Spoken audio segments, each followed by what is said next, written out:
Good morning to all of you. आज हम next 10 question के बारे में डिस्कशन करेंगे। चलिए स्टार्ट करते हैं। पहला क्वेश्चन बोल रहा है, हाल ही में कहाँ राष्ट्रमंडल शासनाध्यक्षों की बैठक आयोजित हुई है।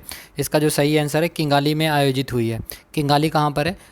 अफ्रीका का एक देश है रवांडा। अफ्रीका का एक देश है रवांडा।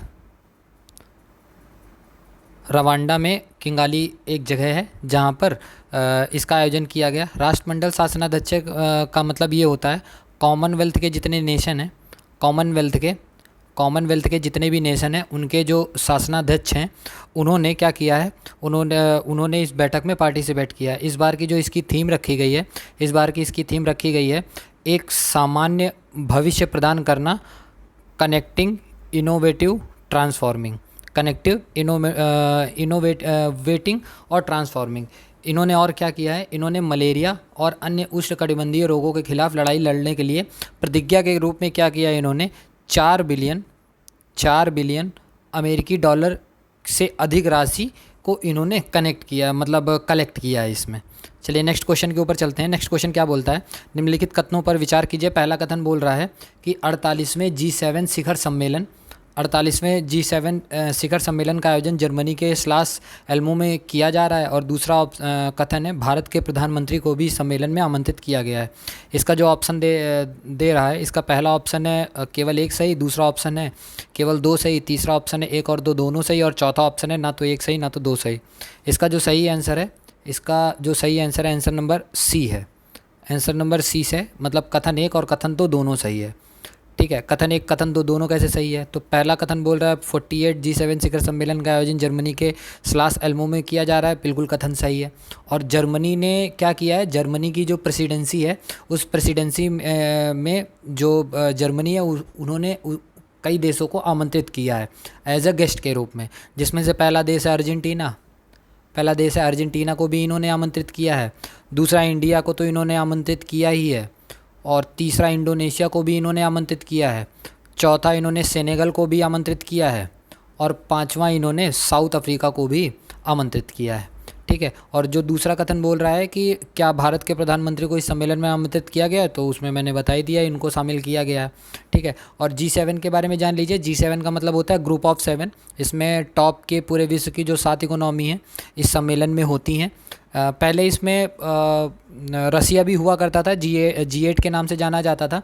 लेकिन सन 2014 में जब रसिया ने क्रीमिया पर आक्रमण करके उसको कब्जा लिया, तो अब उसको रसिया को G8 से बाहर निकाल दिया गया, तो ये G8 से G7 बन गया।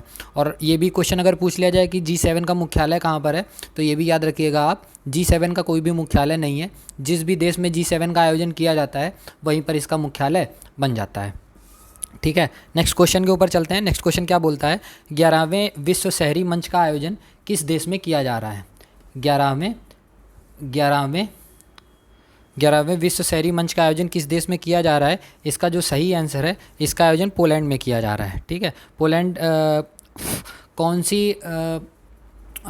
कौन से कॉन्टिनेंट का पार्ट है? ये यूरोप में है।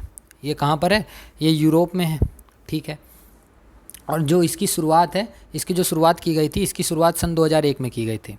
ठीक है, और इसकी शुरुआत क्यों की गई थी? इसकी शुरुआत इसलिए की गई थी कि जैसे जैसे शहरीकरण बढ़ रहा है वैसे वैसे क्लाइमेट चेंज के ऊपर भी प्रभाव पड़ रहा है। तो इसके माध्यम से क्या किया जाता है, जैसे जो जलवायु परिवर्तन हो रहा है उनकी नीतियों पर जो प्रभाव पड़ रहा है उसकी जांच करने के लिए इसका आयोजन किया जाता है। ठीक है, नेक्स्ट क्वेश्चन के ऊपर चलते हैं। नेक्स्ट क्वेश्चन क्या बोल रहा है? नेक्स्ट क्वेश्चन बोल रहा है, क्वेश्चन नंबर 4, हाल ही में निर्मित पद्मा ब्रिज भारत को किस पड़ोसी देश से जोड़ेगा? इसका जो सही आंसर है, आंसर नंबर बी, बांग्लादेश को जोड़ेगा पद्मा ब्रिज। पद्मा नाम कहाँ से आया? सबसे पहले आपको पता होगा कि गंगा नदी इंडिया से होके जाती है, बांग्लादेश में गिरती है। गंगा नदी का इंडिया में नाम तो गंगा ही है, लेकिन जब ये बांग्लादेश में एंट्री करती है तो इसका नाम हो जाता है पद्मा। ठीक है, इसी पद्मा नदी के ऊपर एक ब्रिज बन रहा है, ब्रिज बनाया गया था। तो जो ब्रिज की जो लंबाई है वो कितनी थी? 6.15 किलोमीटर इस ब्रिज की लंबाई थी। और ये ब्रिज 4 लेन की है, 4 लेन की रोड है, और इसमें रेलवे ब्रिज भी है ये, मतलब इसमें गाड़ियाँ भी चल सकेंगी और इसमें जो ट्रेन वगैरह हैं वो भी चल सकेंगी। इसका जो उद्घाटन किया था इस बार, वो बांग्लादेश की जो प्रधानमंत्री हैं शेख हसीना जी, इन्होंने इसका अभी उद्घाटन किया था। इससे फ़ायदा क्या होगा इस ब्रिज को बनाने से? इस ब्रिज को बनाने से ये फ़ायदा होगा कि इंडिया का एक शहर है, एक राज्य है पश्चिम बंगाल, पश्चिम बंगाल की राजधानी है कोलकाता, ठीक है। कोलकाता से ढाका की जो डिस्टेंस है वो मतलब दूरी तकरीबन तय करने में 3 घंटे से कम समय लगेगा। जैसे सपोज़ करिए पहले 10 घंटे लगते थे तो अब केवल 7 घंटे लगेंगे, तो इससे ये बेनिफिट हो जाएगा, ठीक है। नेक्स्ट क्वेश्चन के ऊपर चलते हैं। नेक्स्ट क्वेश्चन क्या बोल रहा है? नेक्स्ट क्वेश्चन है अभ्यास। नेक्स्ट क्वेश्चन है Abhyas high speed Abhyas high speed expendable aerial target को निम्नलिखित में से किसके द्वारा विकसित किया गया है? आपको पता है ये सब चीज़ें जो होती हैं वो एक ही एजेंसी निर्मित करती है जिसका नाम डीआरडीओ। डीआरडीओ ने इसको विकसित किया है, ठीक है। और विकसित कहाँ पे किया, इसका परीक्षण कहाँ पर किया था? इसका परीक्षण जो किया था वो उड़ीसा के चांदीपुर में इसका परीक्षण किया गया। चांदीपुर में इसका परीक्षण किया गया। नेक्स्ट क्वेश्चन के ऊपर चलते हैं। नेक्स्ट क्वेश्चन क्या बोलता है? नेक्स्ट क्वेश्चन बोल रहा है क्वेश्चन नंबर 6, राष्ट्रीय चिकित्सक दिवस कब मनाया जाता है? पहला ऑप्शन है 1 जुलाई को मनाया जाता है, और दूसरा ऑप्शन है 2 जुलाई को मनाया जाता है, तीसरा ऑप्शन है 3 जुलाई को मनाया जाता है, और चौथा ऑप्शन है 4 जुलाई को मनाया जाता है। तो इसका जो सही आंसर है आंसर नंबर ए, 1 जुलाई को ये मनाया जाता है। कब मनाया जाता है? 1 जुलाई को मनाया जाता है, ठीक है। चलिए आइए इसका एक्सप्लेनेशन देख लेते हैं। इसका एक्सप्लेनेशन क्या बोलता है? 1 जुलाई को मनाया जाता है। क्यों 1 जुलाई को ही क्यों मनाया जाता है भाई? भारत में प्रत्येक वर्ष 1 जुलाई को ही क्यों मनाया जाता है? इसकी शुरुआत सन 1991 में हुई थी।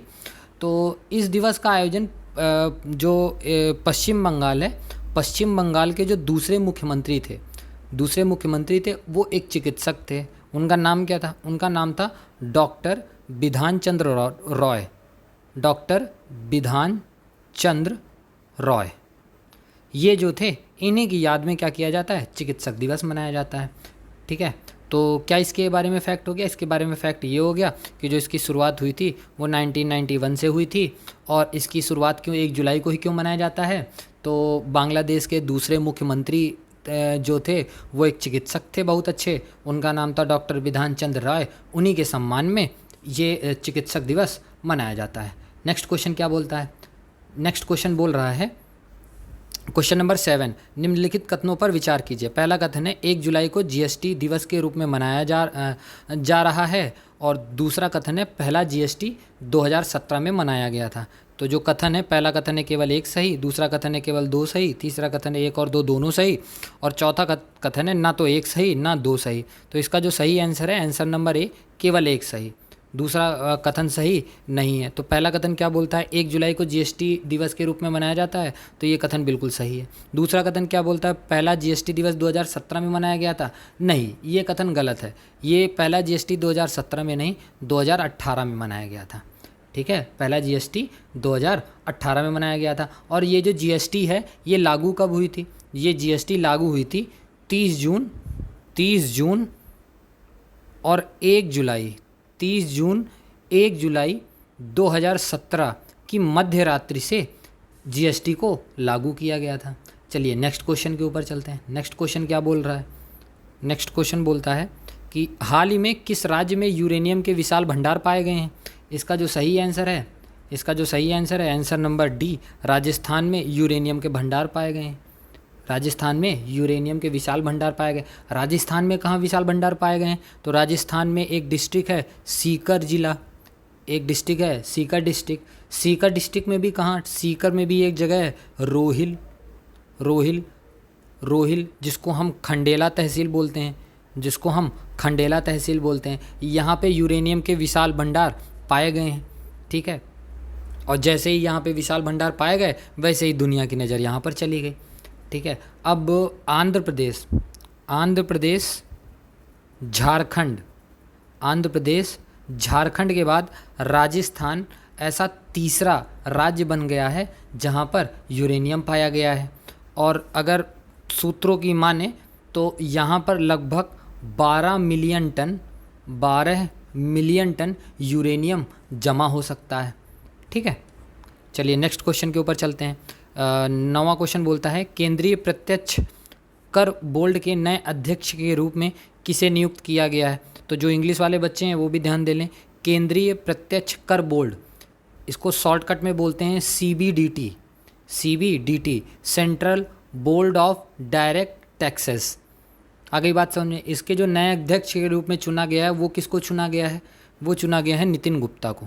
किसको चुना गया है, नितिन गुप्ता को चुना गया है। नितिन गुप्ता कौन है, नितिन गुप्ता जो हैं ये IRS अधिकारी हैं। कौन है, ये IRS अधिकारी हैं। इससे पहले जो इनके अध्यक्ष थे वो कौन थी, वो उनका नाम था संगीता सिंह। ये जो संगीता सिंह लिखा हुआ है, ये जो संगीता सिंह है, इससे पहले ये CBDT के अध्यक्ष के रूप में थी। और ये कौन थी, ये 1986 बैच की IRS अधिकारी थी। ठीक, चलिए नेक्स्ट क्वेश्चन के ऊपर चलते हैं। नेक्स्ट क्वेश्चन क्या बोलता है, नेक्स्ट क्वेश्चन बोल रहा है कि किसे नीति आयोग के नए CEO के रूप में नियुक्त किया गया है। इसका जो सही आंसर है, इसका सही है आंसर है answer number A, Parameswaran Iyer को नीति आयोग के नए CEO के रूप में नियुक्त किया गया है। वो किसकी जगह लेंगे, वो इससे पहले जो CEO थे अमिताभ कांत जी। कौन थे, अमिताभ कांत जी जो थे, उन्होंने इनकी जगह ली है। ठीक है, अगले 2 साल की अवधि के लिए, 2 साल की अवधि के लिए इनको चुना गया है। ठीक, आज के लिए इतना रहने देते हैं। किसी को कोई दिक्कत हो, किसी को कोई समस्या हो तो कमेंट सेक्शन में जाके बता सकता है, और किसी को कोई सजेशन देना हो तब भी वो कमेंट सेक्शन में जाके बता सकता है। धन्यवाद।